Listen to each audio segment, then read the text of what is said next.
Jude Bellingham est un joueur surcoté. Voilà ce qu'on entend sur les réseaux sociaux, dans le monde du football, chez les spécialistes, à la télé. Bref, Jude Bellingham est un joueur qui divise énormément et aujourd'hui, nous allons voir s'il est vraiment surcoté. Salut tout le monde, c'est Ous, on se retrouve pour une nouvelle vidéo. J'espère que vous allez bien.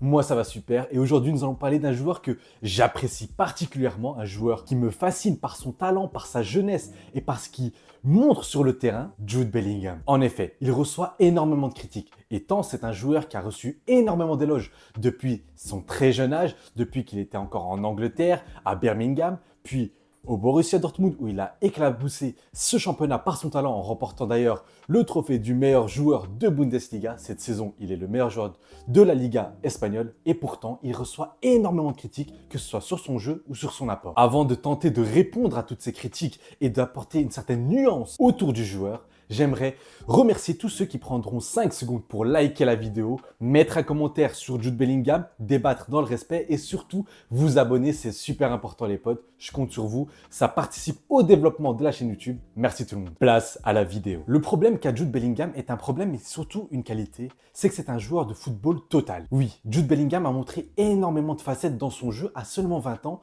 On a plusieurs versions de Bellingham. Tout d'abord, la version qu'il a eue à Birmingham et au Borussia Dortmund. D'ailleurs, la version qu'il a mis à la lumière du jour, celle où on l'a découvert, comment il jouait à l'époque, c'est-à-dire un box-to-box, qui n'hésite pas à mener le jeu. Si beaucoup aujourd'hui le considèrent comme une sorte de numéro 9 qui va plonger dans la surface pour marquer un but, ou d'autres comme un milieu rugueux qui va se battre et qui va courir partout, Jude Bellingham est un joueur très fin techniquement. Très fin techniquement, mais aussi très bon dribbleur. Il l'a montré cette saison au Real Madrid. Mais c'est vrai que dans un poste plus haut sur le terrain, il est difficile de montrer toutes ses qualités et ses qualités sont celles d'un numéro 8. Au Borussia Dortmund la saison dernière, par exemple, il était le deuxième meilleur dribbleur en Bundesliga. 2,8 dribbles réussis par match. C'est énorme pour un joueur de son calibre. En termes de possession progressive, il est 6e en Bundesliga devant des ailiers, devant des attaquants. Et c'est très impressionnant parce que ça montre à quel point c'est un joueur qui prend le ballon au pied, qui prend le jeu à son compte et qui va monter, qui va prendre des mètres et montrer qu'il est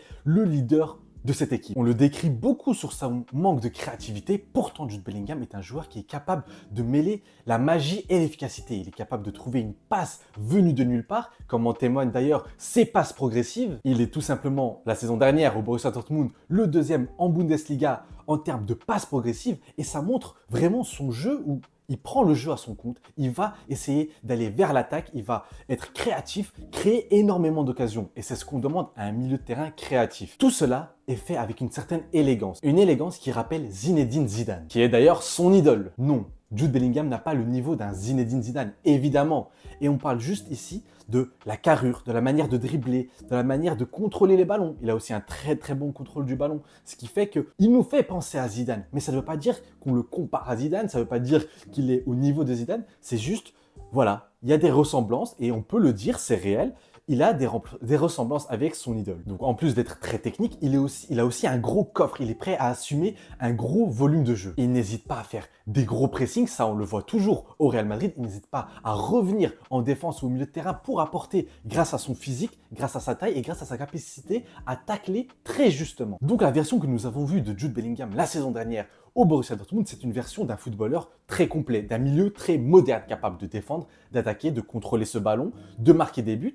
Mais cette saison au Real Madrid, son profil a mué. En effet, il débarque dans un club, dans une équipe du Real Madrid qui perd son numéro 9, qui change de formation et il va assumer un rôle qui ne lui était pas destiné. Il va devenir celui qui va apporter les buts dans cette équipe du Real Madrid. Il a pris ce rôle sur ses épaules et il l'a assumé. Évidemment, on n'a pas pu voir toutes les qualités de Jude Bellingham, pas celles qu'il avait au Borussia Dortmund. Mais il a montré d'autres qualités, des qualités de finisseur. Je rappelle qu'il est capable de marquer de la tête, qu'il est capable de marquer en dribblant, qu'il est capable de marquer de loin, qu'il est capable de marquer un plat du pied, de bien se positionner tel un vrai numéro 9. Et ça, c'est une palette de finition que même de très grands attaquants rêvent d'avoir. Donc évidemment, on l'a vu moins dribbler, et encore, je peux vous sortir par exemple son action face au Napoli, où il part presque du milieu de terrain, je peux vous sortir d'autres actions, où il va marquer d'une manière très propre et très impressionnante, mais c'est sûr et certain que dans un rôle plus haut sur le terrain, il va moins exploiter ses qualités de vista, de finition, car il doit lui-même occuper ses 15 derniers mètres. De plus, j'aimerais rappeler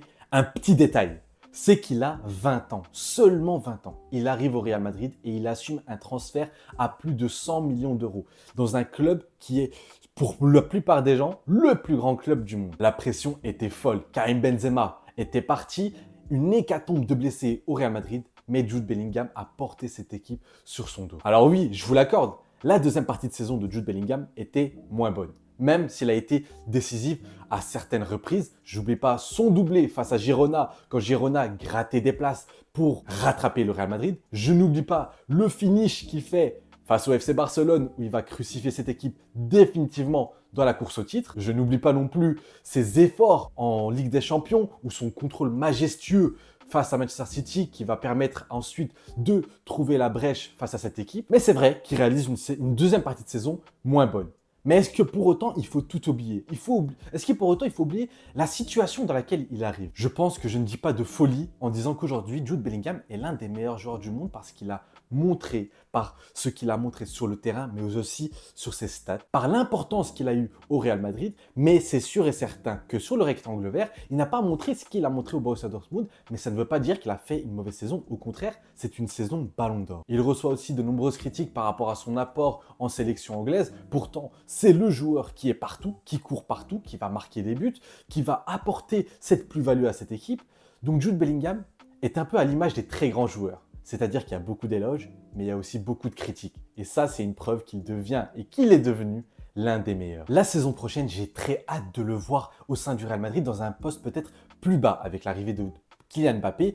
On pourra peut-être voir Jude Bellingham en tant que numéro 8. On verra s'il est capable, comme au Borussia Dortmund, de prendre le jeu à son compte, d'être une sorte de meneur de jeu, de montrer toute sa créativité, tout son apport dans la passe progressive, dans les possessions progressives. Car vraiment, Jude Bellingham, dans les interlignes, dans la capacité à casser des lignes adverses, que ce soit par la passe ou par le dribble, Jude Bellingham est un vrai génie. L'Euro continue évidemment pour cette équipe d'Angleterre qui déçoit énormément, qui est vraiment plus que décevante, qui est vraiment médiocre, avec un sélectionneur qui s'obstine à ne rien créer alors qu'il a des joueurs exceptionnels, que ce soit Harry Kane, Foden, Palmer qui ne joue même pas, qui a joué 0 minute lors de cet Euro.